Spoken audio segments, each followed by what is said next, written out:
sobotu sa uskutočnilo posledné kolo základnej časti zimnej halovej ligy prípraviek o pohár predsedu oblastného futbalového zväzu Bratislava Mesto. Dúbravčania si po celú ligu udržiavali vysoký herný štandard, ktorý chceli potvrdiť aj v poslednom kole skupiny proti Dominu Bratislava. Po úvodnej oťukávajúcej 5-minútovke sa pomaly začala prejavovať kvalita hry policajtov dirigovaná kapitánom Kormaníkom. Jedna pekná akcia striedala druhú, lenže chýbala presná koncovka. Zaklatie brány prelomil až po rohu peknou krížnou strelou dobre hrajúci Adam Kunštek. Prvý polčas sa skončil teda 1-0.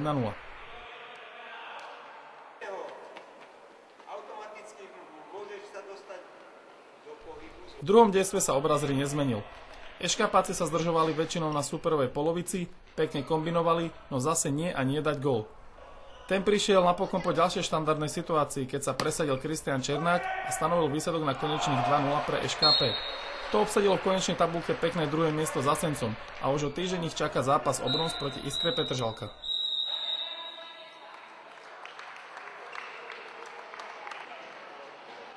Takže poprosil by som krátke zhodnotenie zápasu. Tak videli ste ten zápas bol dobrý, chlapci sa snažili, dobre sme kombinovali. Mohli sme dať viac gólov, ale nedarilo sa v koncovke. Ja si myslím, že chlapci si odohrali pomerne slušný zápas. Mali ste tam niektoré veľmi pekné akcie, len ste neboli dotiahnuté do konca. Útočníci nemali svoj deň dneska? Tak viete, že to je raz sa viac darí, druhýkrát menej, ale ja som spokojný s výkonom tých chlapcov. Lebo aj super niečo dokázala, pomerne dobre hral aj super.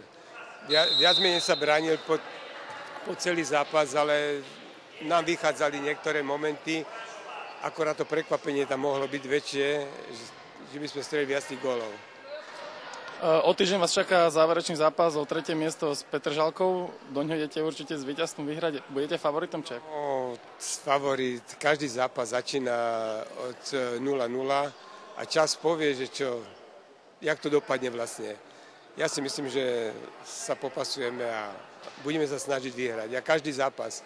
Ja si myslím, chlapci sú dobre pripravení na to. Zimná príprava celá je 3-krát týždeň, trénujeme bez prestávky. Vianočná prestávka bola krátka a jazdíme v kuse.